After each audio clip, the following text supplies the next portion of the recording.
This was our yard on March 15th. This was the day of all the tornadoes and storms that went across the US. And this is a week later. We're finally into the front yard here. We worked on rehabbing this planter. We took out all of the old landscape fabric, put down cardboard, and remulched everything.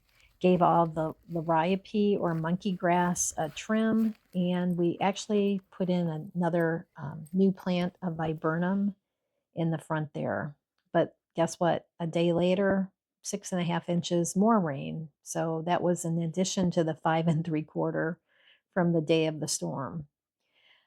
A few days after that, we finally get into the backyard. It is still pretty wet out, but we're going to start by weeding our grape arbor area. This is where last fall we moved our strawberries, raspberries, and grapes into this area. My plan is to put in more strawberries. They're somewhere coming, sometime coming, but we're going to try to get this done so it's ready to plant when and if they get here.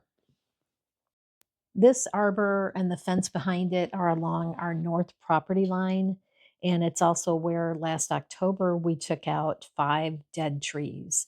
So during part of this, you may see stumps in the ground. We cut off the stumps at the ground level, and the stumps are still in place, but we're just going to work around and plant around them. I had to be kind of delicate because the strawberries are kind of few and far between. And when I got too aggressive, I took out a strawberry, at least one. But who's counting? Anyway, we're going to get this weeded. All the way over in the corner there to the left is my elderberry, and we're definitely going to mulch around that too. I'm taking my time getting all these weeds out. I really haven't touched this area since we took the trees down. Here's one of the grapes, and there's no growth on it, so we're just going to let that be. This is the raspberry, and I don't have any rhyme or reason how I'm tying these up. I'm just doing it to keep them out of the way of the mower and whoever is string trimming against the fence. Now, I'm not 100% certain that these shouldn't have been cut down to the ground. Still learning about these particular raspberries.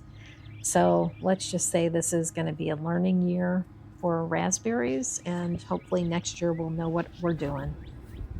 Oh, guys, and I have my glasses on. The next couple of weeks, I've got a cataract appointment coming up, so I have to not wear my contacts. That's why I've got the big, ugly glasses on. Here's my forsythia. That's a project for another day. I've got to dig it up and divide it. I'm not looking forward to it. And this is our drainage ditch that we put in alongside the row of dogwoods that we planted, that the first 5 3/4 inches of rain took out all of the newly laid mulch there. So we're just kind of maintaining this little berm area that will eventually reseed this. I just want to smooth it out so it kind of stays in place. And then I spend about an hour just gently grading this flow of water down to the ditch at the road. We have a culvert that runs underneath our driveway, so I'd like all this water to be diverted into the culvert. And while I'm up front, we're going to go ahead and give our roses. These are knockout roses at the front yard. They may have never been pruned by the former owner, so I've spent the last 3 years trying to get these cut into shape and slowly but surely getting all the dead wood trimmed out of them.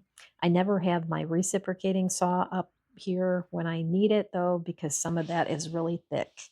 This is a memorial rose for my mom that we're going to trim up and give some airflow to also. And then all of the rose tree debris we're going to go ahead and burn.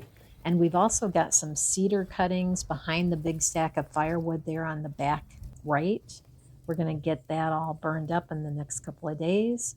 And we've had 2 big windstorms come in over about a 10-day period. So I'm cleaning up more sweet gum pods, which will become mulch here pretty quick. And then while I'm burning, I'm also going to start preparing my garden bed. I'm kind of changing up where I'm going to put the sides of each of these beds and kind of the outlines to the planter. So we're going to start moving in some of these raised bed blocks. And then a couple of days later, we're going to take all of our storm debris and get that all chipped. And then I'll rake up, this is around the fire pit. And everything I rake up, I'm going to put into the fire pit. That will be my kindling for our next s'more night. Here's the backyard trimming stuff that needs to be chipped. A lot of this is left over from the hurdle fence.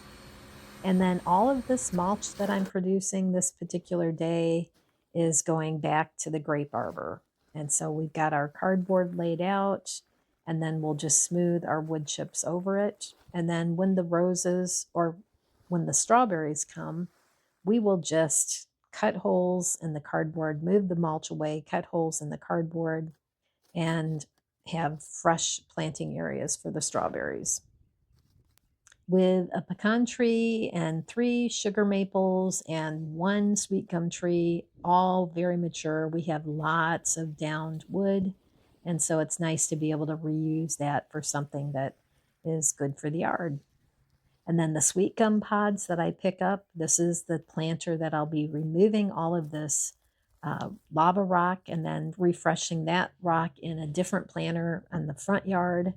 But I'm just kind of debating how big of an area I'm going to clear out here, because part 1 is removing all the tchotchkes, which I'm doing here.